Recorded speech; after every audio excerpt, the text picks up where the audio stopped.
내가 틀린 소리 했습니까? 아니 개인적인 말씀하셔서 저 드리고 올 왜 개인이에요 내가? 개인의 말씀이시고 위원장으로서 얘기한 거야. 그것도 사법부를 아끼는 마음에 산 거요. 걔는 뭐가 불공정이 그랬나? 여야를 막론하고 공작이 그렇지. 따로 불러가지고 하신 말씀이에요. 나도 위원장이기 이전에 위원이에요. 사법부를 아끼는 사람으로서 사법부가 잘못 돌아가고 있다는 걸 지적한 거예요. 여상규 국회 법사위원장이 또 버럭했습니다. 사법연로 판사들의 탄핵이 필요하다고 한 전국 법관회의를 비난하다가 의원들의 항의와 제지를 받자 버럭한 건데요. 위원장이기 이전의 판사로서 법원을 아끼는 마음이 차고 넘쳐서 그랬는지 몰라도 그게 이유라면 공정하지도 않고 올바르지도 않습니다. 색다른 시선 김종배입니다는 오늘도 우직하게 하루를 정리해드립니다. 지금 바로 시작합니다. 핵심을 놓치지 않는 깊이 있는 뉴스 토크. 곽재훈, 차윤주의 꽉 찬 뉴스. 네, 두 기자와 함께합니다. 프레시안의 곽재훈 기자 모셨고요. 어서 오세요. 네, 안녕하세요. 차윤주 프리랜서 기자 모셨습니다. 어서 오세요. 네, 안녕하세요. 네, 자, 오늘은 곽재훈 기자가 좀 열어주시죠. 네, 북한이 철도 공동조사 일정 제안에 대해서 오늘 오전 답변을 보내왔습니다. 유엔 대북제재위원회가 이 철도 공동조사를 예외 조치로 인정한 이후에 우리 측에서 이 공동조사 일정을 제안한 데 대해서 오는 30일부터 하자고 답변을 보내온 건데요. 이에 따라 남북은 그 30일부터 18일 동안 신의주, 원산, 두만강까지 경의선 그리고 동해선 철로를 따라서 이 남측 객차를 시범 운행하는 방식으로 그 조사를 하게 되는데 총 2,600km의 철도를 달리게 됩니다. 알겠습니다. 그 다음에 이제 그 연결 사업 착공식이 되겠죠. 네. 자, 그리고요. 네, 오늘 아침 동아일보 보도였는데요. 북한이 JS는 우리 땅이니 관리 업무에서 유엔 사령부는 빠져라, 유엔군 사령부는 빠져라 이런 요구를 하고 있다고 정부 소식통을 인용한 보도가 있었습니다. 네네. 이에 대해서 통일부와 국방부 등 우리 당국은 남북과 유엔사 간의 3자 협의는 원만히 진행되는 것으로 알고 있다고 부인하는 취지로 브리핑했습니다. 분쟁은 없다는 뜻이죠? 네. 네, 알겠습니다. 그리고요. 예, 그 범보수권 대선 주자인 유승민 의원이 지방선거 이후 5개월 만에 공개 강연 일정을 가져서 눈길을 끌었습니다. 유 의원은 이 강연에서 문재인 정부 경제정책 등을 강하게 비판하는 한편 보수 재건에 대해서는 현재 고민 중이다 이렇게 말을 했는데요. 강연 후 기자들과 만난 자리에서는 최근에 한국당에서 자신에 대한 입당 제안이 있었는데 자신은 아직 답을 안 하고 있다 이렇게 밝히기도 했습니다. 그래요? 오세훈 전 서울시장은 입당한다고 했죠? 내일 한다고 하네요. 알겠습니다. 자, 이번엔 차윤주 기자가 넘어가죠. 주요 뉴스는요? 네, 허익범 특별검사팀이 김경수 경남도지사의 전 보좌관에게 뇌물을 준 혐의로 기소된 드루킹 김모 씨에게 징역 10개월을 구형했습니다. 김 씨로부터 뇌물 500만 원을 업무와 관련해서 받은 김 지사의 전 보좌관 한모 씨는 징역 8개월을 구형했는데요. 이 한 씨 선고는 내년 1월 4일 예정돼 있습니다. 그리고요? 네, 오늘 오후 부산 사상구의 한 폐수 처리 시설에서 황화수소로 추정되는 유독물질이 누출되는 사고가 있었습니다. 당시 작업 중이던 근로자 7명 중 6명이 유독물질에 중독돼서 병원으로 이송이 됐는데요. 이 구조 당시 4명이 의식불명 상태였고 다행히 이들은 호흡과 맥박은 찾았지만 아직 의식은 없는 상태라고 합니다. 이게 점검이 필요한 게 지금 공장이나 산업시설에서 화학 물질들 계속 지금 누출되고 있는 거 아니겠어요? 네, 자주 있죠. 이런 사고가. 인명사고가 줄을 잇고 있는데 이건 좀 종합점검이 좀 필요한 것 같습니다. 이게 황화수소면 황산을 말하는 거죠? 물에 녹으면 황산이 되는 거잖아요. 이게 굉장히 위험한 물질인데. 화학 관련한 지식은 없어가지고요. 잘 모르겠네요. 다음으로 빨리 넘어가시고요. 네. 제주도 한 편의점 입구에서 중국인 출입 금지라는 문구가 붙어서 이 중국 인터넷상에서 논란이 되고 있습니다. 그래요? 네, 오늘 중국 동영상 사이트에 올라온 영상을 보면 지난 23일 날 이 제주시의 편의점 문 앞을 촬영한 건데요. 이 중국인 출입 금지라고 붙어 있고 이 게시자가 점주가 중국인 이미지를 모욕했다고 비난을 한 글입니다. 중국 네티즌들은 지금 해당 편의점과 본사에 전화를 해서 항의를 하고 있다고 하는데요. 그 본사 측에 따르면 점주가 중국인 고객과 트러블이 있었다고 합니다. 이 게시물에는 지금 댓글 4,000개가 넘게 달렸는데 그래요? 한국 여행 가지 말자 등의 여론이 일고 있다고 합니다. 참, 또 이런 일이 있었네요. 네. 알겠습니다. 자, 주요 뉴스 잠깐 살펴봤고요. 꽂힌 뉴스로 가죠. 곽재훈 기자. 예, 내년부터 출산장려금 250만 원을 주기로 오늘 여야가 합의했다 이런 뉴스가 오늘 나왔는데요. 네. 그 배경을 좀 짚어봤습니다. 여야 합의라는 게 지금 상임위 차원에서의 합의 맞죠? 네, 맞습니다. 그러니까 아직 확정된 건 아닌 거죠? 예, 맞아요. 그러니까 이게 그 보건복지위원회 상임위 네. 차원의 합의고 아직 예결위도 거쳐야 되고 본회의도 남아있기 때문에 확정은 네. 아닌데 네. 예산이 한 1,031억 정도 규모가 되는데 여론 관심이 커서 될 것 같긴 하고요. 그리고 이 출산장려금 말고도 지금은 아동수당을 90%한테 6세까지만 주잖아요. 네. 그거를 100%로 늘리고 그리고 내년 9월부터는 9세까지 그 네네. 연령도 높이는 방안도 오늘 그 여야 합의가 됐습니다. 예, 예. 김성태 자유한국당 원내대표가 출산주도 성장 얘기하면서 이런 그 합의에 이르게 된 게 아닌가 싶은데 네. 그 여야 합의가 된 게 정확히 어떤 내용인지 궁금하네요. 그러니까 일단 원래 한국당에서 이 출산 주도 성장론이라 그 나중에 출산 지원 성장이라고 좀 이렇게 표현을 고치긴 했는데요. 김성태 원내대표가 이 거듭 주장했던 내용은 임산부 30만 명을 대상으로 토탈케어 카드로 200만 원 쓸 수 있게 해주자. 그다음에 출산장려금 2천만 원 주고 아동수당은 12세까지 주자 이런 주장이었는데 네. 일단 출산장려금은 2천만 원은 좀 그 아직 좀 네. 시기상조고 250만 원만 주자 이렇게 된 거고 그 아동수당 연령도 한국당은 계속 12세까지 주자라고 주장을 했는데 바른미래당에서 좀 수정안도 내고 이렇게 해서 9세까지 9월부터 이렇게 근데 조정이 된 사실은 겁니다. 아동수당 확대는 좀 그 전에도 좀 알려졌기 때문에 뭐 네. 그럴 거라고 생각을 했는데 이건 갑자기 좀 툭 튀어나온 것 같은데 어떻게 합의가 된 거예요? 일단 그 간사들이 간에 오전에 합의가 돼서 이게 그대로 통과가 된 건데요. 네. 그 일단 민주당 간사 그러니까 기동민 의원인데 좀 물어봤더니 야당 주문이 상당히 강했다고 해요. 네. 그래서 야당의 좀 그런 주문에 맞춰서 합의를 한 거고 또 여당 입장에서도 여당이 해야 될 사업도 많은데 우리 것만 해달라고 할 수는 없지 않겠냐. 그래서 기브앤테이크가 그렇죠. 필요하다. 이제 야당이 좀 성과로 내세울 만한 그런 사업에도 예산을 줘야 된다는 거고. 네. 그래서 토탈로 근데 쭉 놓고 보면 이제 민주당 입장에서도 뭐 쟁점 사업을 뭐 여야가 각자 하자는 게 합치면 한 13개, 14개 정도 되는데 요거를 패키지로 한 거기 때문에 뭐 여당 입장에서도 손해는 아니다. 뭐 이런 설명이었습니다. 그럼 민주당이 요구한 건 뭔가요? 이거는 사실 뭐 상대적으로 관심이 아주 큰 사업들은 아닐 수도 있는데요. 꽤 많아요. 뭐 공공의료대학원 문제도 있고, 뭐 공동산후조리원, 그리고 공동급식, 뭐 사회서비스원, 뭐 이런 게 주로 여당이 뭐 총선 그리고 대선 지방선거 공약 사업들이었거든요. 예. 그리고 좀 아무래도 여야 간의 합의가 가장 난망한 분야로 최근에 꼽히고 있는 게 남북 관계인데, 이제 북한과 인도적 교류, 이를테면 뭐 말라리아 지원 사업 이런 게 있어요. 이게 의료 지원인데. 이것도 이제 보건복지부에서 얘기가 돼야 되는 거죠. 예, 그렇죠. 예. 이제 복지만인데 이게 보건복지라서 그렇습니다. 그래서 이제 보건복지에서 남북관계 이야기에서 뭔가 했던 이런 얘기하는 거예요. 인도주의적인 지원 사업. 예, 근데 이거는 일단 좀 불씨가 남아 있는데요. 네. 일단 한국당 김명현 간사 말로는 네. 지금 제재 국면이라서 제재 걸리는 건 안 된다. 뭐 합의가 됐다고 하더라도. 근데 제재라 하더라도 인도주의적인 차원의 지원은 예외를 인정받지 않나요? 예, 이제 근데 뭐 예를 들면 뭐 다량의 현금 지원이라든지 이런 건 안 되고 네. 그래서 일단 통과된 거는 세미나 관련 한 4천만 원 정도 이 정도라는 거고 네. 뭐 바른미래당 간사 최도자 의원은 일단 정부안 그러니까 뭐 증액을 하거나 이런 건 아니고 정부가 가져온 안만 그냥 유지하는 걸로 했다 이런 내용이에요. 안 깎고 그냥 통과는 시켜준다. 맞습니다. 네. 그리고 민주당에서도 이게 뭐 당 지도부까지 완전히 지금 그 뭐 팍팍 밀어주겠다 뭐 이런 거라기보다는 지도부에 이제 어떻게 할까요 물어봤더니 일단 그 상임위에서 합의해서 올려라. 그럼 우리가 최종 협상에서 한 번 더 보겠다. 뭐 이런 거라는 건데요. 그래서 뭐 이게 그대로 예결위 기재부 심사까지 쭉 이제 올라갈 수 있을지는 아무래도 한 며칠 좀 더 봐야 될 것 같아요. 네, 근데 며칠 안 남았는데 사실. 네, 맞습니다. 가장 눈길을 끄는 게 어쨌든 출산장려금 준다는 것 같은데 사실 장려금 주는 게 나쁜 건 아닌데요. 그럼요. 장려금만 주면 아이 낳을 거라 생각하는 건 문제 같아요. 그래서 비판을 많이 받았죠. 네. 근데 이제 지금 또 현행 제도를 보면 이 지역마다 다른데 적게 주는 데는 한 30만 원부터 많게 주면 뭐 넷째 아이 기준으로 뭐 1,200만 원까지 준다. 어떤 지역은 그렇다고 하거든요. 근데 이거를 중앙 예산으로 이제 일괄적으로 250만 원을 준다. 이런 건가요?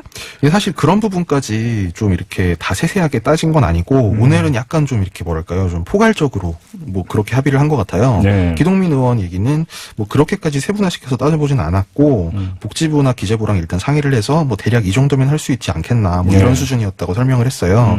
이제 방금 말씀하신 게 뭐 이를테면 첫째 아이는 보통 몇십만 원, 뭐 30에서 50만 원 정도 주고 뭐 셋째는 뭐 400, 600 그다음에 뭐 예천 울진 이런 좀 인구 문제가 심각한 지자체에서는 뭐 1,200까지 준다고 하는데 근데 이게 지금 만약에 지금 오늘 여야 합의 통과안이 이게 현실화가 된다면 뭐 아무래도 좀 이게 꽤 올라가는 의미는 있죠. 왜냐하면 250만 원이라고 이 250만 원의 액수가 근거가 뭐냐면 이게 평균 산후조리비가 이 정도 금액이라고 해요. 다만 이제 지자체 따라서 이를테면 뭐 셋째 우리는 600만 원 줄 건데 이제 이렇게 하면 중앙 정부 예산으로 지원되는 거 250만 원이고 요것도 사실 뭐 250만 원을 다 줄지 아니면 뭐 일부에서는 지금 한 50% 정도를 얘기하고 있기도 한데 어쨌든 이 정도만 중앙 예산으로 주는 거니까 뭐 나머지는 지자체가 부담을 뭐 하는 그런 방식으로 아마 갈 것 같은데 뭐 그렇다고 해도 어쨌든 1인당 250만 원 내지는 그 상당 부분을 정부 예산으로 쓸 수 있게 되는 거니까. 아니 근데 뭐 예를 들어서 그러니까 자치단체에서 주는데 중앙정부에서 250만 원 주니까 250원 깎겠다라고 한다면 그게 말이 안 되는 거죠 사실은. 그건 별도라고 봐야 되는 게 맞는 거 아닌가요? 왜냐하면 네네. 그렇게 본다면 조삼모사지 그게 뭐예요? 국민 우롱하는 거지 사실은. 그렇지 않나요? 그리고 그리고 지금 이 250만 원이라는 게 첫째 둘째 가리지 않고 출산을 하면 무조건 주는 돈 이렇게 이해를 하면 되는 거죠. 예. 그렇죠. 그러니까 사실 뭐 지금 여기서도 이제 잠깐 나오고 있는데 물론 미세 조정이 좀 여러 가지 있긴 있어야 될 것 같아요. 그러니까 이제 중앙정부에서 주는 출산 장려금과 자치단체별로 주고 있는 어떤 출산 장려금이 어떻게 조정이 될 것인가. 근데 여기서 이만큼 주니까 깎아라. 이거는 좀 제가 볼 때는 말이 안 되는 것 이거 같아요. 깎는다기보다는 어쨌든 통합적으로 이를테면 지금 첫째를 낳으면 뭐 30에서 50만 원 정도 받는데 그거를 뭐 중앙정부가 지원을 해줘서 250만 원을 준다. 뭐 이렇게 되면 아주 좋은 건데 네. 이제 만약에 뭐 그런 일은 실제로 있을지는 모르겠는데 만약에 중앙정부에서 250만 원을 주자라고 해놓고 지금 반은 지자체에 떠넘긴다거나 지자체 하면 예를 들어서 한 반쯤 오히려 떠넘긴다. 아, 네, 그런 건 문제가 있죠. 왜냐면 그 복지 예산이라고 하는 게 전부 다 이제 중앙정부에서 다 준 게 아니라 생생한 중앙정부가 다 내고 네. 반반 이렇게 이제 넘기는 경우 되게 많이 있었으니까. 이제 그렇게 하면 그 지자체 입장에서는 약간 뭐랄까요 좀 날벼락을 맞은 그런 네. 사정이 되는 건데. 그러니까 주던 그 장려금도 못 줄 형편이 될 수도 물론 있겠죠. 뭐 네, 추진은 그거는 정확히 보면 감시 포인트네, 감시 포인트. 예, 그거는 이제 이게 향후에 이제 여야가 예결위를 거치면서 정책이 구체적으로 어떻게 만들어지는지를 한번 짚어봐야 되겠고요. 네. 물론 이제 각 당 소속 지자체장들이 있으니까 뭐 그런 부분은 얘기를 하겠죠 아무래도. 알겠습니다. 아무튼 그 이만큼 주니까 깎겠다고 한다면 그건 매를 버는 거죠. 매를 버는 거. 그건 명약관한 것 같습니다.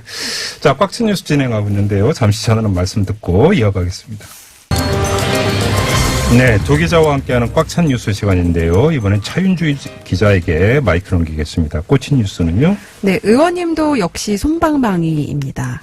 이 의원이라 하면 이용주 의원 얘기죠? 예. 예, 검찰이 200만 원 약식 기소하기로 했다고 보도가 이렇게 나오대요. 네, 서울중앙지검이 지난 22일에 이용주 의원에 대한 약식 명령을 법원에 청구한 게 뒤늦게 알려져서 크게 네. 논란이 되고 있어요. 네. 이제 이용주 의원이 뭐 입법기관이죠, 국회의원이니까 이 윤창호법을 발의한 당사자인데요.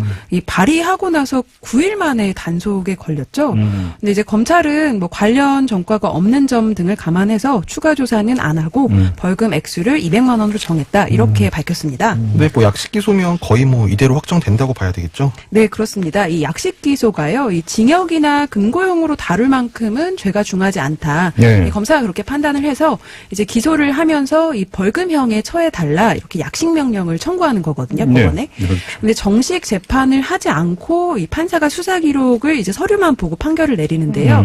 뭐 피고인이 불복하면 이 정식 재판으로 청구도 할 수 있지만 그런 경우도 이용주 종종 의원이 있긴 해요. 네네 네. 그러진 않을 것 같고요. 네. 이 중대한 인사사고가 나지 않는 이상 이 대개 음주 사고는 약식 명령으로 끝난다고 합니다.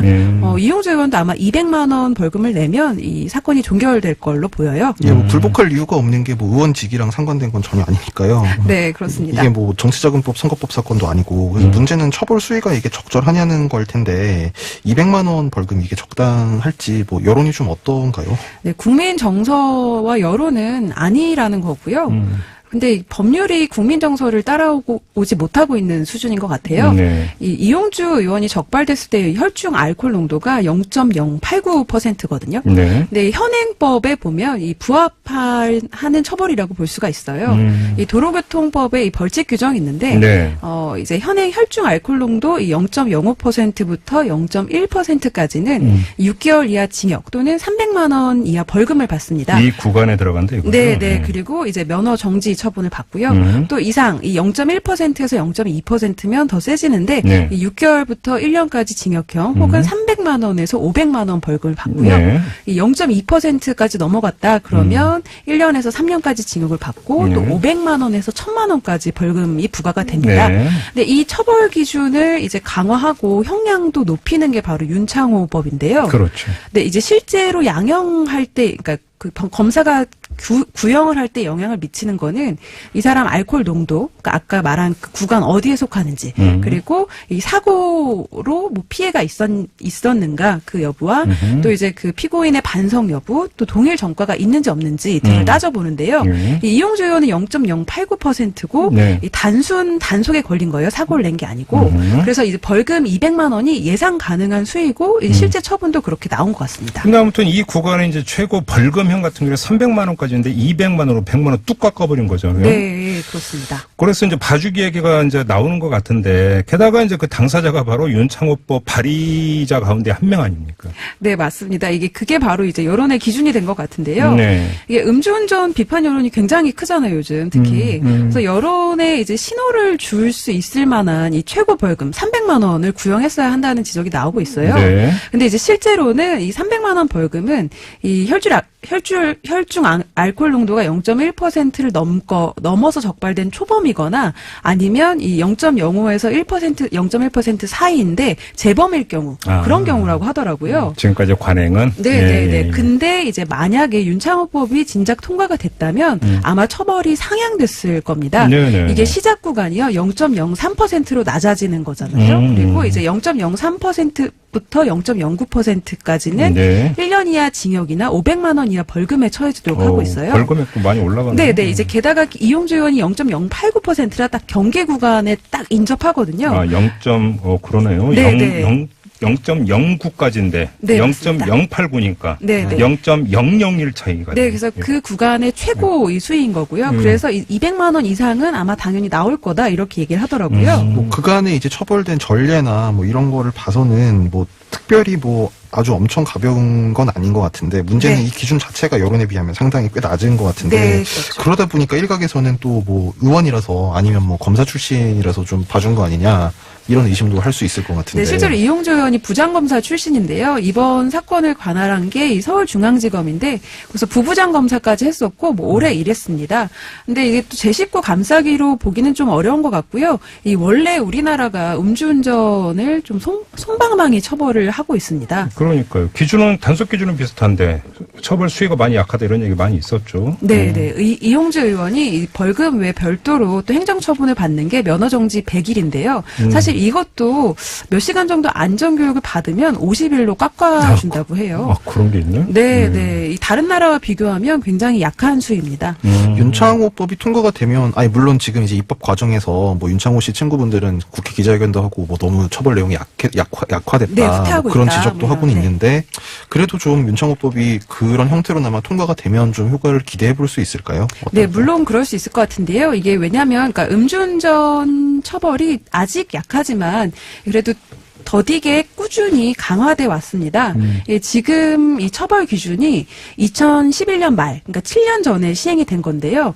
그 전에는 훨씬 낮았어요. 그러니까 알코올 농도나 음주 횟수도 상관이 없었고요. 그냥 3년 이하의 징역 또는 1,000만 원 이하의 벌금이었습니다. 네. 그래서 당시에 법원이 이제 자체 양형 기준을 갖고 있었는데 현재 한 3분의 1 수준에 불과하더라고요. 네, 예를 들면 이용주 의원이었으면 이 50만 원에서 100만 원 정도의 벌금을 받는 걸로 그쳤을 겁니다. 그래서 7년 전과 비교하면 지금 처벌이 좀 강화되긴 했지만 사회적 기준이라고 해야 되나요? 그동안 이 음주운전에 대한 국민들의 눈높이는 훨씬 올라가는 거죠. 그래서 이제 윤창호법이 등장한 걸로 보이고요. 네. 알겠습니다. 근데 이제 지금 계속 이야기하면서 윤창호법 이야기가 몇 번 나오는지 제가 세보지는 않았는데 상당히 많이 나왔잖아요. 근데 이게 지금 또 다른 논란이 되고 있어요. 이제 본회의로 넘어가서 이제 내일 아마 본회의에서 표결 처리될 가능성이 높다고 하는데 네. 지금 애당초 이제 나왔던 안보다 좀 후퇴했다 해갖고 상당히 좀 논란이 되고 있는데요. 이것도 오늘 저희가 좀 짚어볼 계획입니다. 잠시 후 3부에서 이 문제 또 따로 짚어볼 계획이니까 귀 기울여 주시기 부탁드리고요. 이용주 의원과 관련해서는 벌금 200만 원의 약식 기소가 됐다. 요 점만 전해드리면서 마무리하도록 하겠습니다. 차윤주, 곽재훈 두 기자와 함께했습니다. 고맙습니다. 네, 감사합니다. 네, 감사합니다. 순수 우리 기술로 개발한 한국형 우주형 발사체 누리호인데요. 이 누리호의 엔진 성능을 검증하기 위한 시험 발사체 발사가 오늘 있었습니다. 성공했다고 합니다. 이게 상당한 의미가 있다고 하는데요. 이 전남 고흥 나로 우주센터에서 발사를 직접 참관한 이 황정아 한국천문연구원 박사 연결해서 얘기 나눠보겠습니다. 여보세요. 여보세요? 예, 안녕하세요, 박사님. 지금 어디 계세요? 예, 제가 지금 현장에서 발사 지켜보고 네. 버스로 이동 중에 있습니다. 이동하고 연결 있습니다. 상태가 좋지 않을까봐 걱정입니다. 네, 알겠습니다. 딱 성공 이렇게 이제 확정이 되는 순간 현장 분위기 좀 전해주세요. 어땠어요, 분위기가? 사실 발사 직전까지는 이렇게 다들 너무나 긴장해 있었고요. 네. 현장에 실무를 맡은 연구원들이 어제부터 내려와서 다 대기하고 있었기 때문에 너무너무 긴장되고 조용하고 사실 심장이 쫄깃해지는 그런 분위기였는데 네. 사실 수많은 연구원들이 수년간 다 노력한 게 단 10분 안에 결정이 나는 거니까요. 다들 긴장하고 있었습니다. 그래요. 근데 몇 년 전에 나로 발사 때 기억을 더듬어 보면 이게 기상 상황 아주 민감한 어떤 기상 상황에 따라서 발사를 예정을 했다고 취소하고 막 이런다면서요? 그 기상은 사실 바람이나 바람에 아니면 구름의 두께 정도 그리고 주변에 한 20km 반경 안에 낙뢰가 없는 것 정도의 기상 상황만 해결이 되면 괜찮았는데 네. 오늘 날씨는 아주 좋았습니다. 근데 구름 두께도 재입니까? 그것도 중요한 편이에요? 네, 그것도 중요합니다. 네. 구름 두께가 중요한 거군요. 예. 네네. 네. 알겠습니다. 아무튼 오늘 이 시험 발사체 발사 성공이 갖는 의미 어떻게 정리하면 되는 걸까요, 박사님? 사실 한국형 발사체는 1.5톤급 규모의 인공위성을 고도 한 600에서 800km 고도인 저궤도에 올릴 수 있는 발사체거든요. 네. 그래서 발사체 자체가 3단 로켓으로 구성되어 있는데 발사체 1단 로켓은 75톤급의 엔진 4개로 구성이 되고 네. 2단 로켓은 75톤급의 엔진 1개 그리고 3단 로켓은 7톤급의 엔진 1개 이렇게 3단계로 구성이 됩니다. 네. 그래서 이번에 시험 발사한 로켓이 이 한국형 발사체의 2단 로켓에 해당하는 75톤급 엔진의 실제 발사 실험이었거든요. 그래서 이번 엔진 실험이 발사 성공하면 드디어 이제 우리도 독자 기술로 75톤급 엔진을 개발한 국가가 되는 거였어요. 근데 조금 한 발만 더 나가면 네네. 우주선을 쏘아 올릴 수 있다. 이렇게 봐도 되는 겁니까, 박사님? 네네, 그렇죠. 우리 힘으로 인공위성을 저궤도에 올려놓을 수 있는 국가가 되는 거죠. 네, 맞습니다. 그래요. 예. 네네. 근데 이게 초치는 얘기 같아서 질문 드리기가 상당히 저했지만 일각에서 어떻게 이야기하는 사람들이 있냐면 미국은 지금 화성 탐사선까지 인사이트 보내서 지금 착륙에 성공을 했고 가까이 북한은 대륙간 탄도미사일까지 성공을 했는데 이게 그렇게 큰 의미를 갖는 거냐 이렇게 삐딱하게 보는 사람들도 있던데 이런 분들한테 어떤 말씀을 해주시겠어요, 박사님? 자, 아시다시피 2013년에 우리가 나로 발사했을 때는 우리 기술로 만든 액체 엔진이 없었어요. 그래서 러시아의 고체 엔진으로 1단 로켓 엔진을 빌려서 썼거든요. 그렇죠. 그런데 이번에는 완전히 우리 독자 기술로 만든 액체 엔진이 있어서 이를 시험 발사하게 된 것입니다. 그래서 액체 엔진은 사실 액체 연료 연소 시간으로 성능을 검증하는데 약 143초 이상 연소하면 비행이 필요한 정상 추력을 내는지가 중요한데 이번에 이제 이 실험을 하기 전에 지상 실험을 100차례 이상 했다고 해요. 100번 이상이요? 예. 네네. 이번에 이제 최고 추력 그러니까 정상적인 143초 이상의 추력에 최고 고도 이상을 올라갔고요. 그래서 우리나라가 드디어 우주에 독자적으로 우주 주권을 가지게 된 것인 셈이고 아시다시피 우리나라가 지금 2002번 만약에 엔진 연소 실험이 성공했기 때문에 요거를 기반으로 하면 한국형 발사체는 2021년에 독자적으로 개발한 발사체가 누리호가 우주로 갑니다. 2025년에 우리나라도 드디어 달로 가거든요. 그렇죠. 그 프로젝트가 있죠. 우리 발사체로 달로 갈 예정입니다. 그래서 화성에 가는 것도 좋고 어디에 가는 것도 좋은데 우리나라 기술이 아닌 것으로는 한계가 있습니다. 그렇죠. 그래서 지금 저희가 중요한 첫 탑을 뜬 것이거든요. 그래서 여기에 기반을 두어서 더 많이 앞으로 더 해야 될 게 많이 남아있지만 꾸준히 앞으로 더 정진해 나가야 된다고 생각하고 있습니다. 네. 달 탐사 프로젝트도 상당히 우여곡절이 많았던 걸로 알고 있는데 2025년에 가는 걸로 이제 완전히 확정이 된 건 맞는 건가요, 박사님? 현재까지 계획은 그렇고요. 예. 네, 맞습니다. 네. 그래요. 조금 전에 이제 그 박사님 우주 주권이라고 하는 표현을 썼는데 그걸 좀 풀어주세요. 이것이 우리한테 어떤 의미를 갖고 있고 또 어떤 이득이 되는 겁니까? 이제까지는 사실 위성의 발사체, 그러니까 우리나라가 이번에 액체 엔진 75톤급의 액체 엔진 성능 실험을 성공함으로써 네. 예, 2021년에 발사될 누리호에 들어가는 이제 1단 로켓이 이 75톤 규모의 엔진을 4개를 클러스터링하는 위성, 그러니까 일단 엔진을 만들 수 있는 기술이 된 거거든요. 네네. 네네. 그러니까 이제는 더 이상 남의 발사체에 기대지 않고 우리나라 발사체로 우리나라 위성을 띄워 올릴 수 있다는 얘기인데 사실 저는 인공위성을 만드는 사람인데 인공위성이나 우주선을 우주로 띄워 올릴 때 네. 가장 많은 비용이 드는 부분이 발사 부분이거든요. 그렇죠. 예, 예. 네네. 그래서 우리나라가 독자 발사를 할 수 없었기 때문에 위성을 우리나라 저궤도나 다른 정지궤도 올릴 때 항상 남의 나라 발사체 사용했었습니다. 맞아요. 그랬었죠. 발사 비용이 그리고 어마어마하게 크거든요. 네네. 그리고 또 우리 위성만 실어주는 게 아니라 다른 위성들도 같이 가야 되기 때문에 일정에 있어서도 많이 손해를 봤었어야 됐고요. 예. 네, 그런 의미에서 우리가 우주로 갈 수 있는 개발 스케줄을 이제 조정할 수 있게 됐다는 뜻이죠. 그래요. 네, 그게 우주 주권이라는 얘기입니다. 이제 우리나라가 스스로 달로 갈지 화성으로 갈지를 결정할 수 있다는 뜻이죠. 네, 이제 설움 끝, 행복 시작 이렇게 생각하면 되는 거겠네요. 이제 전세집 끝이고요. 이제 자가로. 아, 그렇죠. 전세에서 이제 자가로 옮기는 거예요. 아, 그 감격을. 네네. 이건 경험해본 사람만이 하는 거죠. 그러니까 당연하죠. 네, 내 집에 들어갈 때 그 감격. 사람만이 할 수 있죠. 네. 그 비유가 딱 맞는 것 같네요. 네네. 그래서 너무나 의미 있는 우리나라 우주개발 역사에 매우 의미 있는 날이라고 생각합니다. 근데 다시 처음으로 돌아가서 정말 무식한 질문인데요. 엔진 개발이 그렇게 힘든 거예요, 박사님? 네네. 그렇습니다. 사실 75톤급의 엔진 기술이는 네. 전 세계적으로 이번에 우리가 성공함으로써 세계에서 7번째 국가가 되었거든요. 아, 그래요? 수많은 선진국들 중에서 이 액체 엔진 기술을 75톤급 규모의 큰 중대형 엔진을 성공시킨 기술을 가지고 있는 나라가 6개밖에 없었다는 뜻이에요. 그리고 우리나라가 이번에 성공함으로써 이제는 우리도 이런 중대형 엔진을 갖게 되는 7번째, 행운의 숫자 7인 것 같네요. 7번째 국가가 되었습니다. 아, 럭키7인가요, 그러면? 네네, 그래서요. 네. 알겠습니다. 그러니까 오늘 발사에 성공한 건 누리호 시험 발사체고 누리호 그 자체는 아니잖아요. 그리고 그렇죠.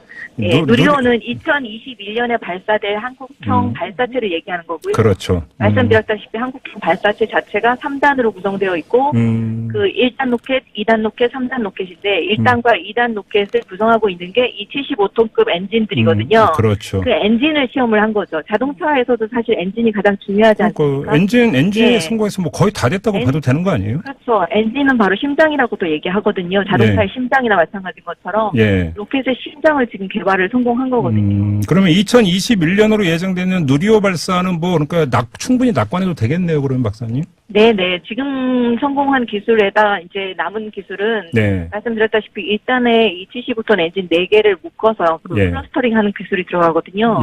그거하고 3단에 들어갈 7톤급 좀 작은 엔진도 병행해서 개발해야 하고요. 그래서 남은 일정들이 남아있지만 우리가 이미 핵심 기술을 확보했기 때문에 별 무리 없이 진행될 거라고 생각하고 있습니다. 간만에 기분 좋은 인터뷰하니까 저도 덩달아 기분이 좋아지는데요. 그래서 조금 한 발만 더 나가면 2025년으로 예정됐다는 달 탐사 프로젝트 있잖아요. 네네. 그 사실 굳이 더 갈 필요 있는가 이런 얘기했지만 최근에 달에서 물이 발견되면서 달 탐사 중요성이 더 커졌다 이런 이야기가 있던데. 네네. 지금 우리의 달 탐사 프로젝트 핵심 내용은 어떻게 되는 거예요? 달 탐사에서도 우리의 달 탐사에서는 지금 여러 가지가 있는데 스페이스 웨더링이라고 해서 우주 날씨 효과, 그러니까 달에 미치는 우주의 날씨의 효과를 보겠다는 것도 있고요.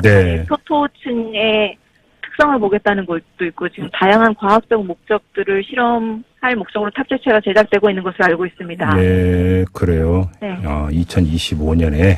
네네. 알겠습니다. 마지막으로 그 인사이트가 그 화성에 이제 착륙을 하지 않았습니까? 네네. 우리의 기술은 언제쯤 여기에 도달할 수 있을까요, 박사님? 우리가 2025년에 우리 발사체로 달러 가지 않습니까? 네.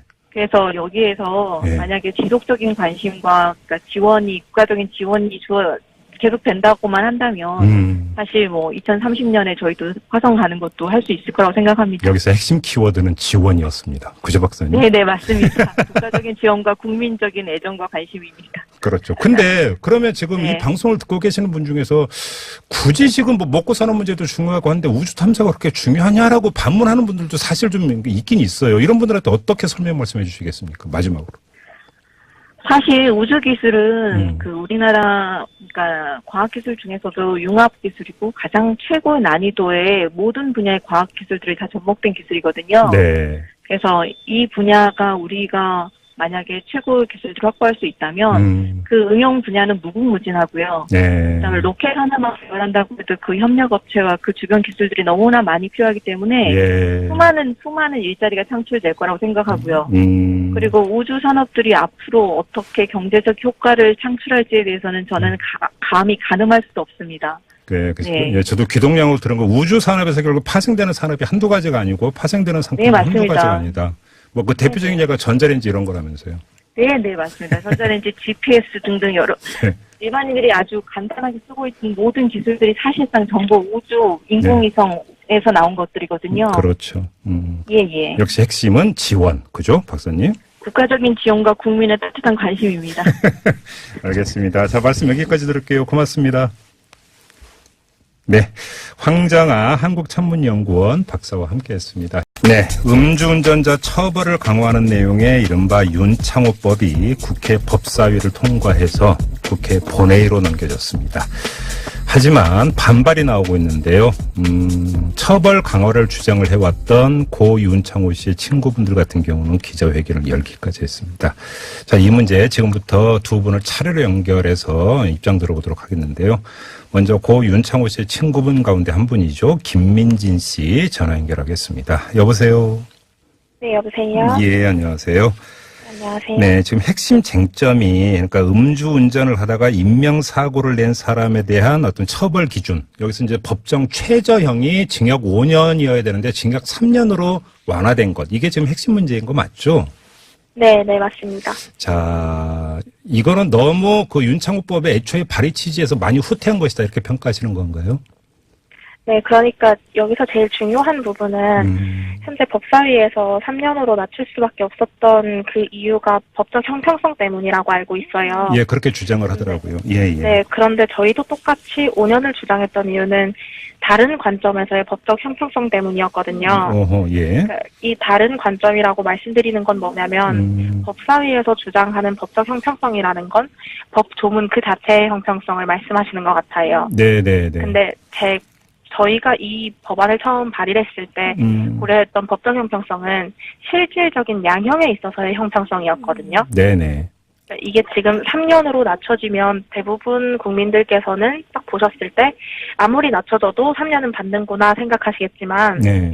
그게 아니고 이제 최저 한도가 3년이면 그 최저 한도의 반까지 판사는 장량 감경이라는 걸 할 수 있어요. 판사의 재량으로 이제 그러니까 감해주는 거죠, 형을. 예. 네. 예. 그러면 3년에서는 3년에선 반도 아니고 이제 6개월만 감형이 돼도 사실 집행유예가 나올 수 있는 거거든요. 아, 예. 그런데 저희가 원래 주장을 했듯이 징역 5년이 되면 집행유예를 받으려면 그 5년의 반에 해당하는 2년 6개월이나 감형이 되어야 돼요. 네. 그러다 보니까 그 판결을 할 때 판사가 느낄 수 있는 부담감이라는 게 확실히 달라지는 거고 아하. 또 지금 최저가 3년으로 상해치사와 똑같이 났는데 상해치사랑 지금 음주운전 치사 사고하고 같이 볼 수 없는 이유는 상해치사는 상해를 가할 고의는 명백했던 거기 때문에 똑같이 최저 한도가 3년이어도 예. 실형을 받을 가능성이 더 높아요. 하지만 음주운전 치사 사고는 그 고의성을 입증하기가 힘들기 때문에 똑같이 3년이어도 감경을 받아서 집행유예로 풀려날 확률이 훨씬 커지는 거죠. 자, 바로 이러한 문제를 국회 법사위원들한테도 말씀을 하셨을 거 아니에요. 네, 이제 이야기를 드렸었는데 뭐라고들 하던가요? 그랬더니. 저는 그거 같아요. 제가 들었을 때 정확한 그 정확히 뭐라고 하셨었는지 낱말 그대로를 기억하지는 못하지만 네네네. 네, 제가 듣기로는 그러니까 그런 양형이라는 건 어찌됐든 대법원에서 할 문제고 예. 이제 입법을 할 때는 실질적인 법보다도 그 법 조문에서의 형평성을 따져야 되는데 네네. 음주운전 치사 사고는 고의가 아니지 않느냐라는 인식이 있으신 것 같아요.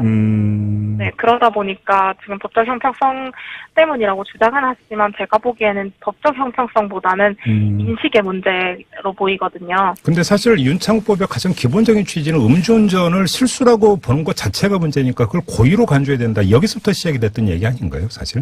네, 그렇죠. 그걸 저희가 계속 주장하고자 음주운전은 살인행위입니다라는 그 키워드를 내걸었던 거고요. 네네. 근데 제가 계속 말씀을 사실 국회의원분들께도 그렇고 많은 국민분들께 말씀을 드리고자 하는 건 네. 미국 워싱턴에서 보면 음주운전 치사 사고가 일어났을 때 처음 초범에 한해서는 이동 살인죄를 이제 적용을 하고 2급 살인을 예. 네, 2급 살인을 적용을 하고 예. 재범 같은 경우는 1급 살인을 적용을 해요. 근데 미국은 법적 형평을 따지지 않기 때문에 이렇게 하는 게 아니잖아요.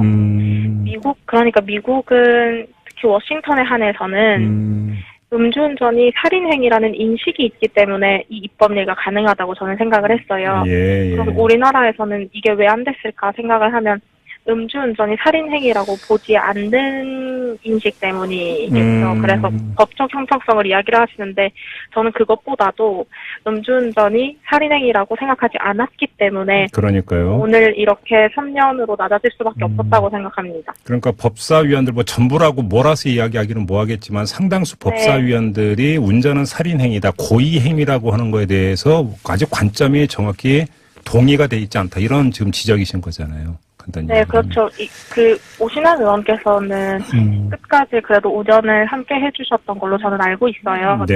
의원님도 그렇고. 김민지 씨 다음으로 바로 오신환 의원하고 인터뷰가 예정돼 있습니다. 네네. 그런데 네. 이제 가장 큰 건 사실 법사위에서도 법조인 출신의 의원님들이 계시는데 제가 듣기로는 이제 그분들께서 아무래도 법에 대해서 더 전문가시다 보니까 법적 형평과 법적 안정이라는 걸 많이 좀 고민을 하시더라고요. 그렇군요. 네, 저는 거기서 형식적인 법적 형평성보다는 실질적인 법적 형평성을 고려해 주시길 부탁드렸던 알겠습니다. 거고요. 그 국회 법사위 쪽에서 어떤 얘기가 나왔냐면 지금 조금 전에 김민진 씨가 이제 실질적인 그 형평성을 얘기를 하면서 양형 문제를 얘기를 했잖아요. 그래서인지 이제 법사위에서 어떤 얘기가 나왔냐면 대법원 양형위원회가 관련 양형 기준을 마련할 때 특별한 사정이 없는 한 음주운전과 관련해 중형을 선고해달라고 사법부에 주문해 놓은 상태다. 이런 말이 나왔는데 이건 어떻게 받아들이세요? 저는 사실 오늘 법사위에서 통과될 때 5년이 3년으로 줄어들어서 통과된 거에 대해서는 너무 안타깝다고 생각하지만 지금 이 상황에서 그러면 저희가 계속해서 또 어딘가에 문을 두드려야 한다면 그건 대법원 양형위원회라고 생각을 했어요.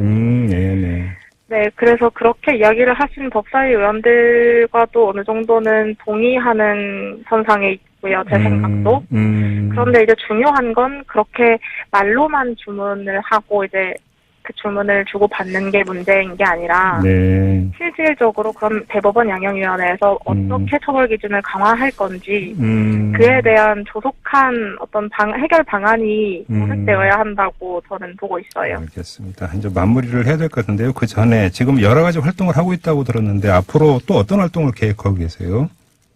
저는 앞으로 방금도 말씀드렸다시피 대법원 양형위원회하고 뭐 간담회를 가지던지 하려고 지금 여러 방법으로 좀 컨택을 해보고 있는 상황이고요. 그 이후에는 제가 하태경 의원님께도 부탁을 드려놓은 사안인데 제가 학업과 병행을 하면서 계속 이 문제를 이제 수면 위에서 부각을 시키기 위해서 국회 차원에서 포럼을 만들어주시면 제가 실무를 담당해서 1년에 한 개씩은 꼭 음주운전 처벌 강화와 근절을 위해서 입법을 하고 6개월에 한 번씩 세미나를 진행하는 형식으로 부탁을 드려놨어요. 그래서 그 부분에 대해서 논의가 이루어지고 있는 상황입니다. 그렇군요. 네네. 알겠습니다. 저 말씀 여기까지 드릴게요. 고맙습니다. 네. 네, 고맙습니다. 네, 지금까지 고 윤창호 씨 친구 김민진 씨였고요. 자, 국회 법제사법위원회 바른미래당 간사를 맡고 있는 오신환 의원 자리로 연결하겠습니다. 여보세요.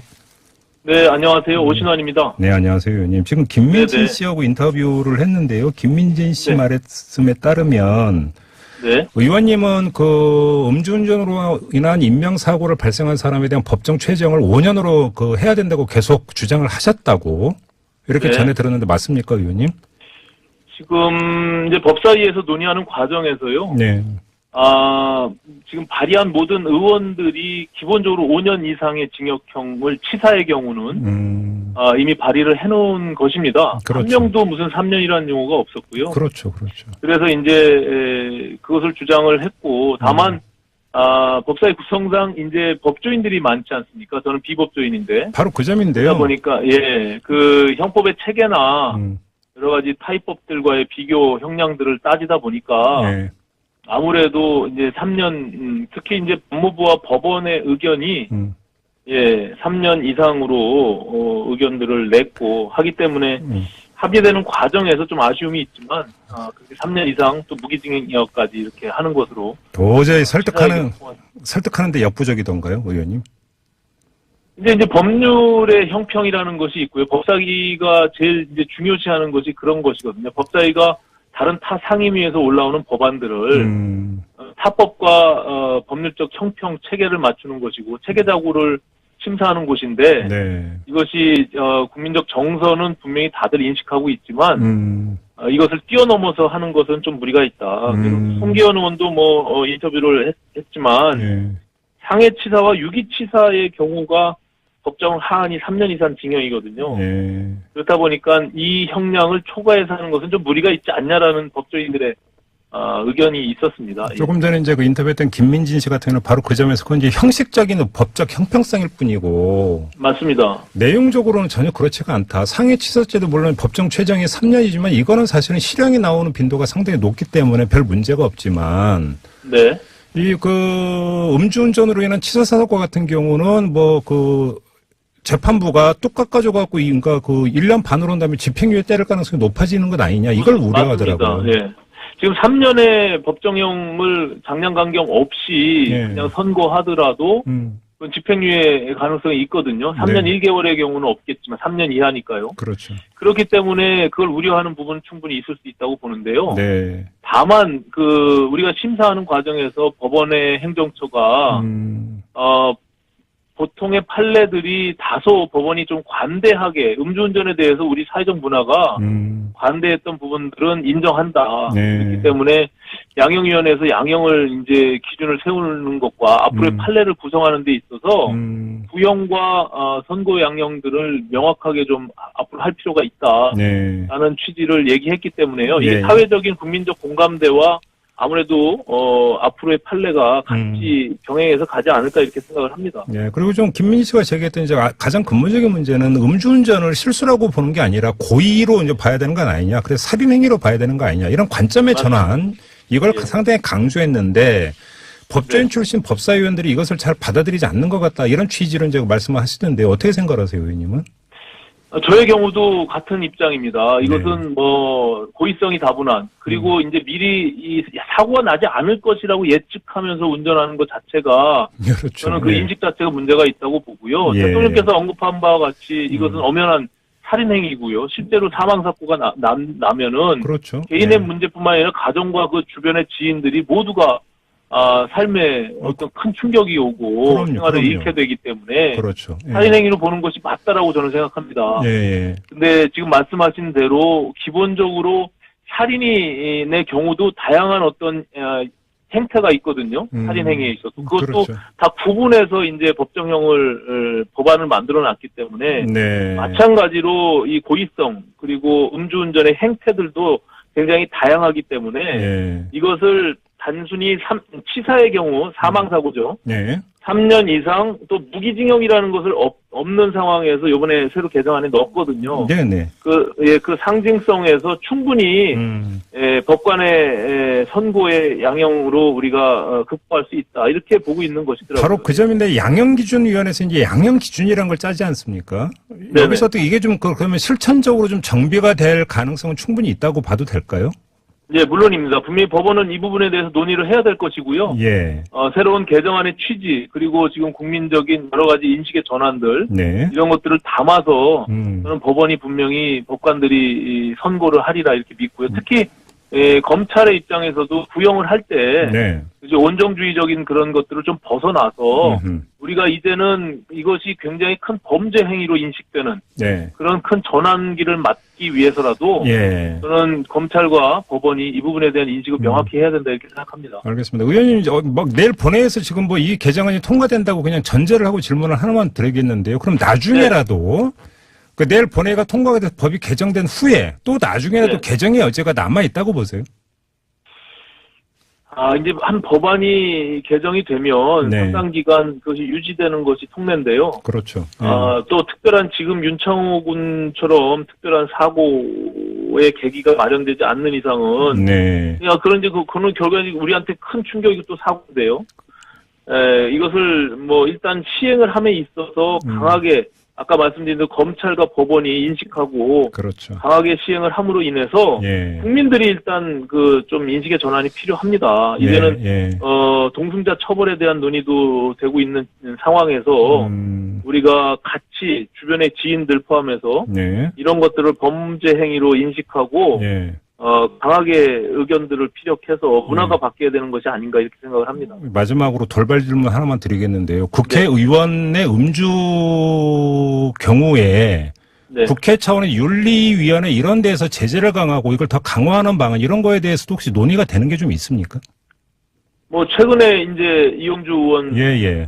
사고로 인해서 사실 윤리위원회를 그동안 이렇게 들여다보니 음주로 인한 징계가 없었다는 거 아닙니까? 그러니까요. 그래서 드리는 질문입니다. 예. 그래서 윤리위원회도 이 부분에 대한 정비가 좀 필요할 것이라고 보고요. 예. 윤리 기준도 세워야 되는 거니까 국회도 그러면. 그렇습니다. 제가 요즘에 이제 지역의 각 정치인들이죠. 지역 책임자인 지역위원장을 공모해서 네. 선정하는 데 있어서 이 음주운전과 관련해서는 좀 엄격하게 과거보다 진일보한 엄격한 기준으로 하는 것이 마땅하겠고 네. 향후에 공직선거에 나가는 사람들의 경우도 네. 이 부분은 앞서 말씀드린 대로 범죄 행위로 보고 강하게 기준을 세워야 되지 않을까 이렇게 생각을 합니다. 뭐 그러니까 그 아쉬움이 남지만 아무튼 윤창호법을 지금 만약에 내일 통과를 시킨다면 국회도 그 취지에 부응해서 윤리 기준을 강화하고 또 거기에 맞게 또 징계 때릴 건 때려야 되지 않을까 이런 게 아마 국민 여론이라고 잘 아실 거라고 생각합니다, 의원님. 네, 물론입니다. 이 처벌 기준으로 인해서 네. 이것이 무서워서가 아니라 이제는 국민 모두가 정치인뿐만이 아니라 이것은 살인 행위다. 네. 라는 인식을 해야 됩니다. 이게 그렇기 그렇죠. 때문에 예. 음주운전 자체를 안 하는 것으로 우리가 문화가 바뀌어야지 그냥 안이하게 형벌 자체도 이거는 내가 음주운전을 해도 크게 처벌받지 않고 네. 또 이것이 큰 사고가 나도 문제 삼지 않는 뭐 이런 문화들이 여지껏 있었기 때문에 그렇죠. 좀 앞으로는 좀 바뀌어 나가야 되지 않을까 이렇게 생각을 합니다. 기대해봐도 되겠죠, 의원님? 네네. 정치권부터 좀 바뀌어 나가도록 노력하겠습니다. 예. 알겠습니다. 고맙습니다, 의원님. 네, 감사합니다. 네, 지금까지 바른미래당의 오신환 의원과 함께했습니다. 뉴스보다 재밌고 뉴스보다 뜨거운 무적의 댓글 시간입니다. 최광기 톡컨설팅 대표 모셨습니다. 어서 오세요. 네, 안녕하세요. 최광기입니다. 첫 소식은요? 네, 어제 오늘 미세먼지가 기승을 부려서 걱정하는 분들이 많으실 텐데요. 네. 이 미세먼지가 우리 몸 어디에 얼마만큼 남아있는지 들여다볼 수 있는 기술이 개발됐습니다. 한국원자력연구원 첨단방사선 연구소의 연구팀이요. 체내에 침투한 미세먼지의 분포와 움직임을 핵이학 영상 장비로 촬영하는 기술을 개발했다고 오늘 밝혔는데요. 네. 연구진은 이 자동차 디젤 엔진에서 배출되는 미세먼지와 동일한 유형의 미세먼지 표준 물질을 쥐의 기도로 투입했습니다. 예. 네, 그리고 이제 영상 장비를 들여다봤더니 네. 그 결과 60%가 폐에 쌓였고요. 네. 몸 밖으로 배출되기까지는 일주일 이상 걸렸습니다. 네. 또 이 과정에서 소량은 간과 신장 등 일부 다른 장기로도 이동을 했는데요. 반면에 이제 입을 통해서 식도로 유입된 것은 이틀 만에 체외로 배출됐고 이동 중에 다른 장기에도 영향을 주지 않는 걸로 나타났습니다. 네. 연구진은 이번 연구를 통해서 미세먼지로 인한 질환의 발병 원인을 밝히고 또 치료제 개발에도 도움이 될 수 있다는 기대를 밝혔습니다. 징글맞은 미세먼지죠. 그렇죠. 네.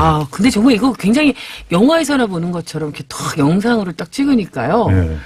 이걸 뭐라고 표현해야 되나? 좀 대단하더라고요, 의료기술도. 네. 맑은 하늘, 과학기술. 가을에는 좀 있었는데, 며칠 있었는데, 그죠? 그리고 우리가 진짜 이런 거, 아니, 물을 사먹는 시대가 오더니 이제 공기를 사서 먹는 시대도 오는 건 아닌가. 그러게 참 말이에요. 씁쓸합니다. 네. 댓글 소개해 주시죠. 이원별별님께서는요, 코보다 입으로 숨을 쉬어야 좋다는 결과인가? 이런 얘기를 해주셨는데, 이런 질문을 남긴 분들이 정말 많았어요. 어떻게 숨을 쉬어야 되냐? 그랬더니, 이런 댓글을 또 달아주신 분이 있었어요. 만강별님께서 코로 흡입하던 입으로 흡입하던 폐로 가지요. 숨을 쉴 땐 폐로, 먹을 땐 위로. 그러나 어디로 숨을 쉬는가는 상관없고 그나마 코털이 있으니 코로 쉬는 게 나을 듯 이런 얘기를 해주셨습니다. 저 코털 많은데. 김종배 씨는 굉장히 유리하겠어요. 앞에서 한번 걸러주고 안에서 또 걸러주고. 네. 굉장한 필터링이에요. 네. 네. 그래서 제가 마스크를 잘 안 써요. 그러니까 좋으시겠어요. 네. 나도 수염을 길러볼까? 그만하죠. 네. 다음은요. 겨울별별님께서는요. 네. 문제는 미세먼지의 유해 성분이 얼마나 체내에 흡수되느냐는 것이죠. 그렇죠. 이런 얘기도 해주셨습니다. 네. 김해별님께서는요. 호흡기 말고도 피부에 스며드니까 아토피, 알레르기 환자들 죽을 맛. 너무 간지러워서 피날 때까지 긁어요라고 얘기해 주셨습니다. 아유, 진짜 그렇네요. 예, 네, 고통이 피부 문제가 또 느껴집니다. 있죠. 예, 네. 예. 피오별님께서는요. 저 연구는 미세먼지 이야기고 초미세먼지는 뇌랑 심장에 쌓여서 뇌졸중, 심혈관 질환, 암을 유발합니다. 네. 안 보인다고 마스크 안 하는 분 많은데 10년 뒤에 후회하면 늦습니다. 김종배 씨 참고하세요. 네. 마스크 갖고 방독면 쓰고 다니는 거 아니에요? 그럼 더 좋겠지요. 네. 하나 삽시다, 우리 다 같이. 죄송해요. 다음으로 근데 정말 넘어... 거기다 방독면까지 쓰시면 무서워서 어떻게 돌아다니시려고? 다음 소식입니다. 네. 이번에도 이제 건강 관련 뉴스인데요. 네. 연말이 이제 다가오면서 직장인들이 한창 이제 막바지 건강검진을 받고 있는 분들 많으시잖아요. 저도 받아야 되는데. 그렇죠. 네. 그런데 이제 수면 마취를 받는 검진자가 그 휴대폰을 이용해서 녹음하는 것을 두고 곳곳에서 실랑이가 벌어지고 있다고 합니다. 네. 이 검진자가 마취된 상태에서 의료진이 이제 막말하거나 심지어는 성추행까지 한 사실이 여러 차례 알려지지 않았습니까? 네, 몇몇 경우는 이제 검진자가 휴대폰으로 당시 상황을 녹음하면서 이런 사실이 드러났는데요. 네. 그러니까 이제 일부 병원에서 내시경 검사를 받으려면 휴대폰을 따로 보관해야 한다면서 검진자들에게 휴대폰 제출을 요구하는 겁니다. 네. 대한소화기 내시경학회가 지난해 조사한 결과를 보면요.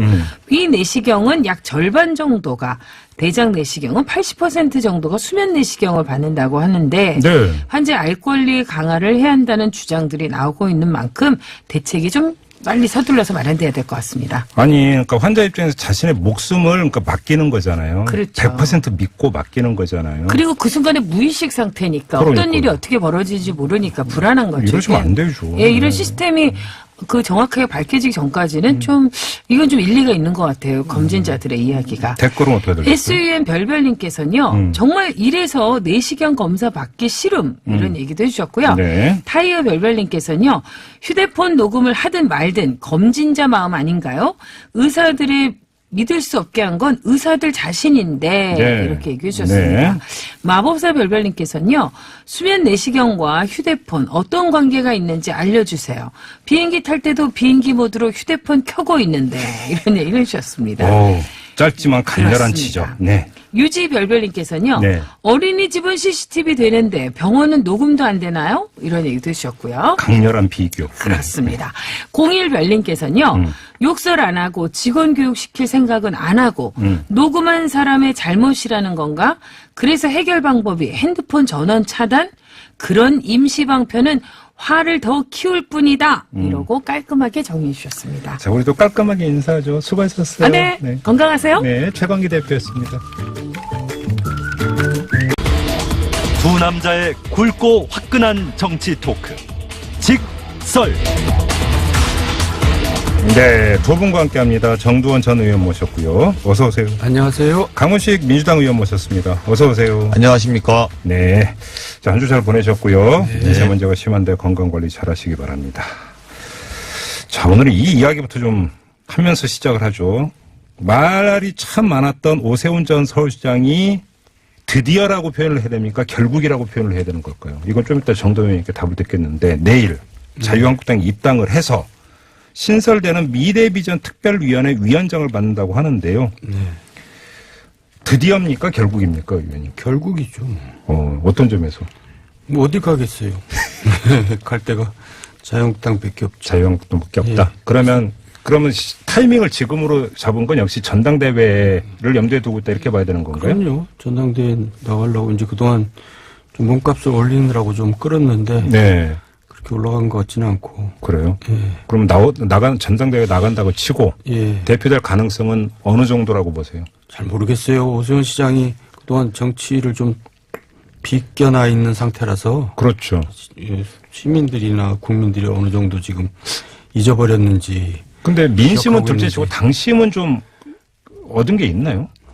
원래 이분은 이렇게 뭐 전국적으로 돌아다니면서 뭐 선거운동하고 그런 사람이 아니고. 네. 이제 좀 이미지 정치하는 사람이라서. 고공 플레이를 많이 하시죠? 예, 네. 잘 모르겠어요. 아, 몰라요? 예, 제가 잘 모르는 겁니다. 근데 이제 지금 나오는 사람들이. 잠깐만.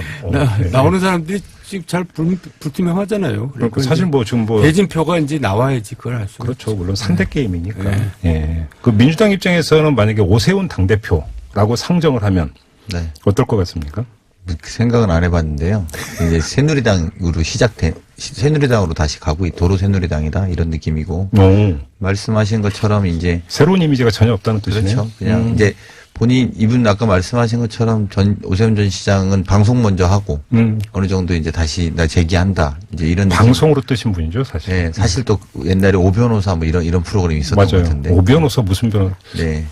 근데 어쨌든 방송 먼저 시작할 때 이미 전당대회는 나오시겠구나 이런 생각이 들었고 전당대회 나오시는데 이게 국민들한테 느낌은 다시 새누리당이 부활하는구나 이런 느낌 주는 것 같은데요.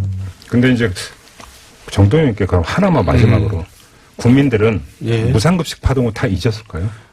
그건 잊었지만은 그 후에 뭐 새로운 모습을 또 보여준 게 없으니까. 거기서 딱 멈춰 있는 거잖아요. 거기서 딱 보잖아요.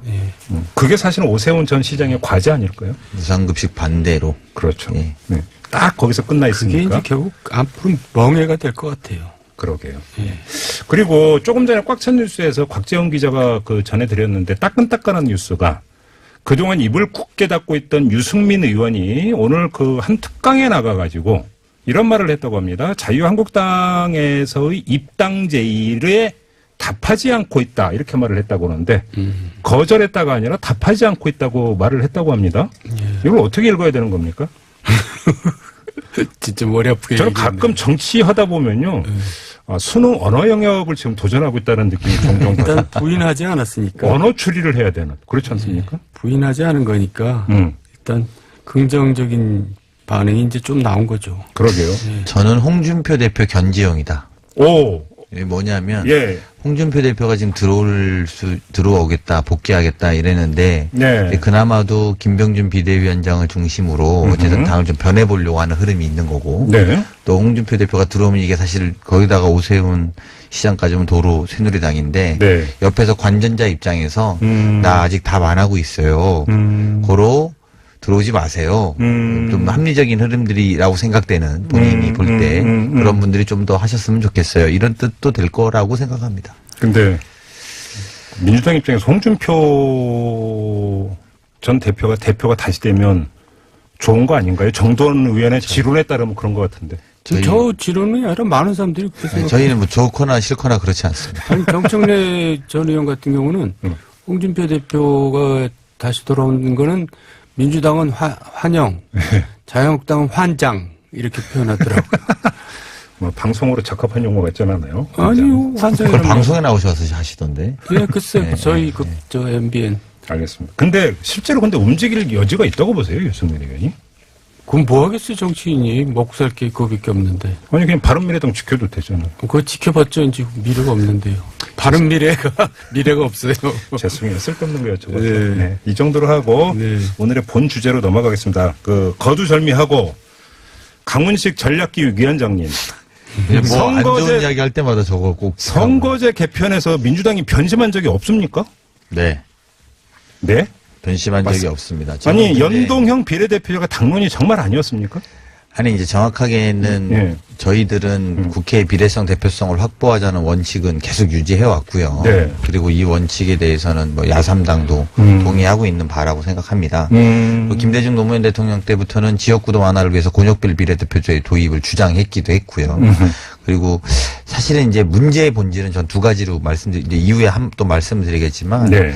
현재 야3당이 독일식 정당 비례 대표제를 좀 문제를 좀 만병통치약인 것처럼 논의를 좀 끌고 가고 있는데 저는 이게 비례성 100% 확보라는 게 쉽지는 않을 거라고 봐요. 지금 현재 구도에서 보면. 그리고 이렇게 되면 어쨌든 의석수가 늘어나는 건 지금 말을 다 안 하고 있지 않습니까? 의원 정수 말하는 거죠. 예, 의원 정수가 늘어나는 것은 아무도 말을 안 하고 있는데. 왜 말하는지는 여기 게시판에 다 나오는 게 저희가 이 문제 여러 번 다뤘는데 네. 의원 정수 확대 이야기만 나오면 문자가 줄줄줄줄 올라요. 아니 그러니까. 그래서 아는데. 그거는 아니 저희한테 묻는 순서가 그러실 거잖아요. 연동형 비례대표제 하냐 이러면 그 다음날 이제 보수 언론이나 오셔갖고 네. 그러면 의원 정수 늘려야 되는 건데 네. 그건 동의하는 거냐 이렇게 물어보실 거잖아요. 네.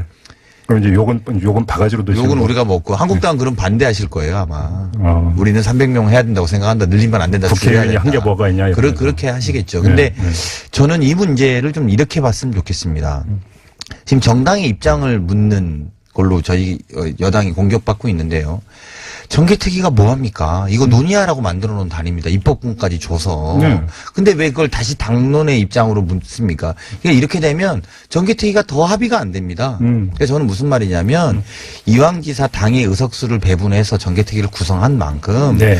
거기에서 숙성하고 논의하고 근데 오늘 다행스럽게 여기 들어오기 전에 뭐 몇 시간 전에 3가지 안 정도를 만들어 보겠다는 거예요. 정개특위에서. 네. 지금 뉴스에 보도가 나오고 있는데. 뭐예요, 그게? 그러니까 하나는 소송구제 하에서 제도, 그 다음에 중대선거구제 하에서의 제도, 예. 그리고 의원 정수에 대한 논의, 이 3가지들을 한번 해보겠다고 하니까요. 네. 그런 논의 틀을 갖고 이제 당의 입장을 정해야 되는 거지, 역으로 지금 당의 입장을 요구해서 정개특위로 갖고 와라? 저는 이렇게 하면 논의가 잘 갈 수 없다. 그래서 정개특위에 입법권을 줘서 만들었었던 만큼, 이제 거기서 적극적으로 논의하고, 공교롭게 오늘 또 정개특위 자문위원들은 의원 정수 늘려야 된다라고 또 제안합니다. 그래서 저는 어떤 느낌이 좀 있냐면 지금 자꾸 주의를 환기시키려고 하는 정개특위에 빅피처가 있는 것 아닌가. 개인적으로. 무슨 주의로 환기? 의원 정수를 늘려야 된다는 거를 지금 여당이 이부를 통해서 듣고 싶은 것 아닌가 저는 이런 생각인데요. 그렇게 하지 마시고 정개특위가 구성된 만큼 정개특위 안에서 충분히 논의하시길 바랍니다. 정돈원 의원님 어떻게 생각하세요? 먼저 선거구제는 되게 어려운 문제예요. 그러니까 저도 이해하기가 쉽지 않은데 일반 국민들은 사실 전문적인 용어들이 많아서 그렇죠. 연동형 비례대표제. 그래서 이제 먼저 얘기를 해야 될 게 왜 선거구제 개편이냐. 사실 우리나라 정치가 후진적이잖아요. 그렇죠. 이걸 선진적으로 바꾸려면 넘어야 될 산이 선거구제 개편입니다. 일단 그렇게만 먼저 얘기를 드리고 거기에는 여러 가지 있는데 일단 연동형 비례대표제가 정당 득표수에 맞게 의석수도 배분돼야 된다.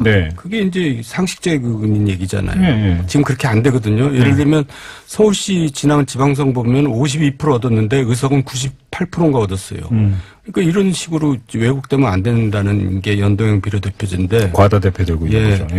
근데 이거는 정당 간의 이해관계가 갈려요. 그러니까 손해보는 정당이 있고 이익 보는 정당이 있기 때문에 합의가 안 돼요. 누가 손해보면서 하겠어요. 그러니까 이게 애매해야지 합의를 보거든요. 이게 결과가 어떻게 나올지 서로 잘 말 그대로 가늠이 안 될 때. 총선 판이 정말로 오리무중. 아무도 모를 때. 아니면 저 멀리 떨어질 때. 근데 이제 일단 민주당은 손해볼 가능성이 높아 보이고. 그렇죠. 자유한국당도 자기네들이 손해본다고 생각해요. 그러니까 이제 이게 어려운 거죠. 아니 지방선거 기준으로 하면 의석이 40몇 석인가 50석밖에 안 된다면서요. 자유한국당이. 그러니까 자유한국당은 저는 이제 개인적으로 착각하고 있는 건데, 예. 자유한국당이 현실을 직시하면 그걸 받아야 된다고 저는 생각하는 거죠. 아, 그럼 지금 현실을 착각하고 있죠. 민주당은 손해본다고 말하기는 좀 어렵고요. 왜냐하면 20대 국회의원 선출됐던 시점에 비하면 지지율이 지금이 더 높아요. 예. 이게 그래서 이제 지금 그런 착시가 있는 건데 네. 사실은 그 한국당 같은 경우에는 실제로 지방선거 기준으로 따지면 사실은 저기 근데 의원들은 또 그렇게 생각 안 합니다. 한국당 의원들 제가 보면 이대로만 좀 유지하자. 그럼 내가 될 확률이 제일 높은 것 아니냐. 이렇게 생각하시는 경향들이 있죠. 자, 그러면 이거저거 다 떠나서 그러니까 지금까지 어땠네 저땠네 떠나서 어떻게 개편해야 된다고 그러니까 정돈희님이라면 어떻게 개편하시겠어요? 저는 이제 가장 이상적인 게 다 섞은 거죠. 예. 그러니까 이제 혼합형인데 예. 예, 중대선거구제를 하면서 연동형 비례대표를 하자 이거죠. 그리고 중대선거구제도 도농복합형 중대선거구. 그러니까 도시에서는 그러니까 대선거구. 네. 농촌으로 가면은 소선거구 그렇게 가고. 예. 그리고 이제 비례대표를 연동형 비례대표를 제로 하자. 예. 저는 이런 게임의 룰이 복잡한 것 자체가 약간 국민들한테 혼돈 준다고 생각합니다. 그러니까 예컨대 중대선거구제에다가 연동형 비례대표제에 의원 정수도 확인이 안 되고 뭐 이렇게 가지 말고 이게 사실은 이게 원래는 개헌과 함께 논의됐었어야 되는 거거든요. 크게 보면은. 그래서 4년 대통령 중임제와 더불어서 가장 맞는 최적화되어 있는 이런 것들을 좀 해야 되는데 거기에 맞는 국회의원 선거제도는 뭐냐 또 거기에 맞춰 지방선거는 어떻게 가야 되냐 이렇게 큰 틀에서 사실은 우리 당이 문재인 대통령이 개헌안 냈을 때는 그런 내용들을 함께 이제 제안을 했었는데 지금 이게 약간 누더기처럼 되고 있는 과정이라고 좀 보고요.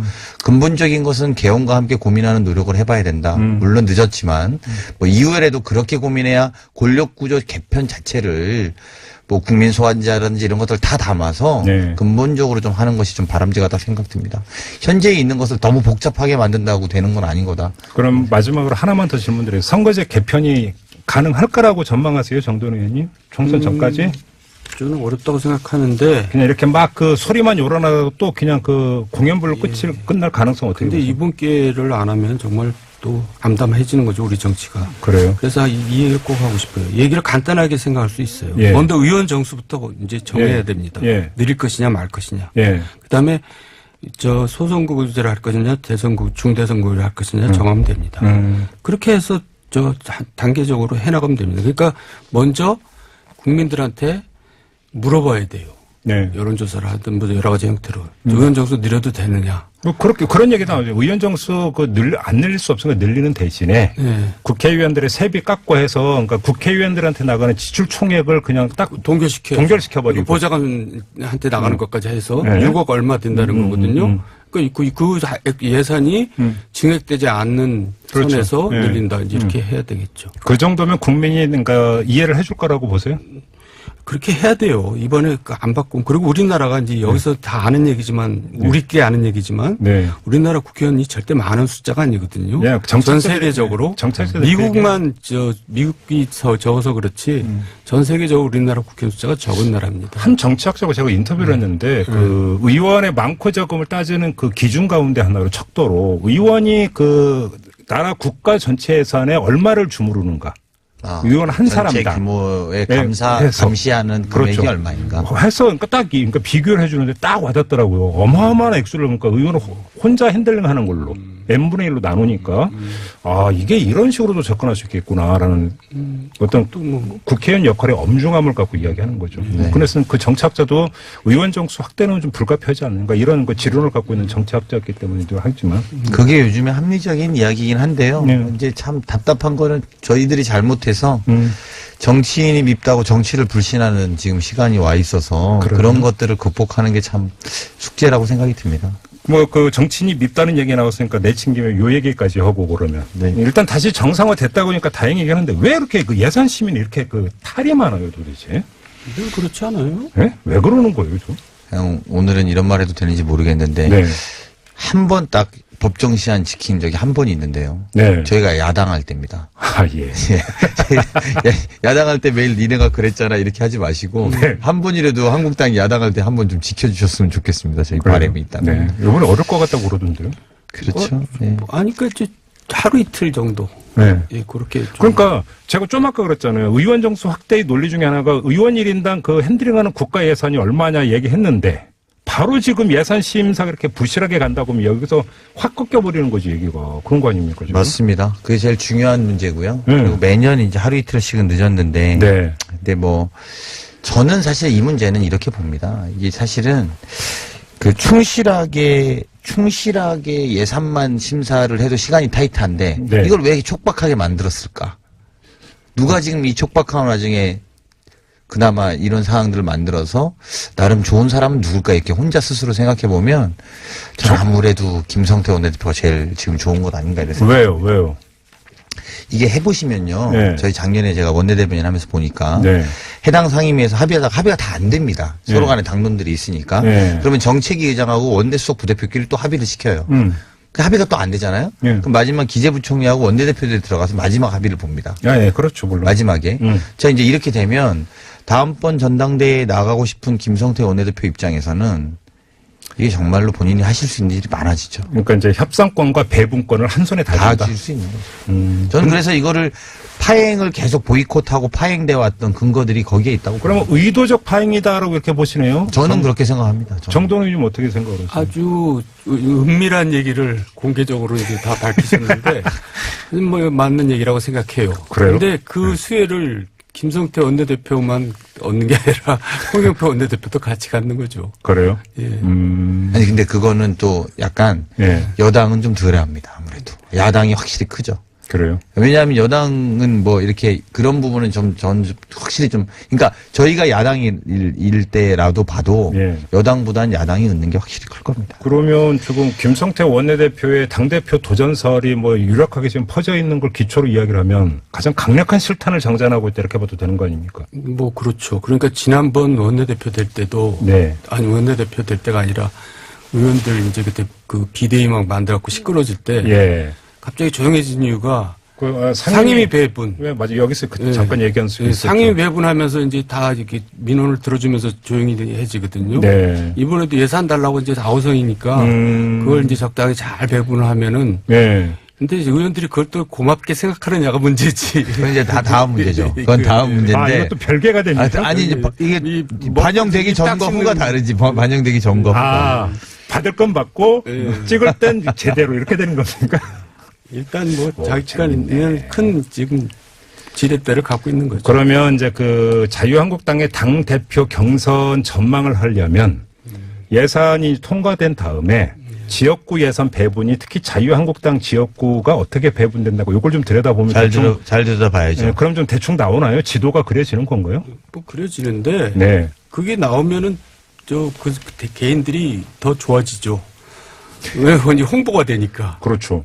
야, 이 사람이 애를 많이 썼구나. 이제 이제 그러니까 뭐 이제 그 홍보 책자 나오고 문자 돌리죠. 제가 이 지역구 여기를 위해서 이걸 따냈습니다 해가지고. 그것 때문에 지금 국민들이 분노하고 있는 거가 우리 송원석 의원님이시잖아요. 그 한부모 그 시설 예산 말씀하신 61억은 삭감하고 이제 오늘도 뭐 우리 민주당의 원내대변인이 그런 논평을 냈는데 과거에 이러저러한 직함을 가지셨던, 그러니까 그 뭐 구체적으로 말하면 박근혜 정부에서 예산실장하고 그때 기재부 장관이 그 최경환 장관 부총리일 때 그리고 그 뒤로 기재부 차관으로 갔던 그래서 최순실 예산을 세웠다라고 이야기가 하고 있는 이런 분이 한부모 예산 61억은 줄이고 지역구 예산은 이미 홍보를 해서 800 몇십억 이상 챙겼다라고 홍보를 했다는 거예요. 아, 홍보까지 먼저 했습니까? 그것 때문에 이제 이게 국민들의 분노를 사는 거죠. 그래서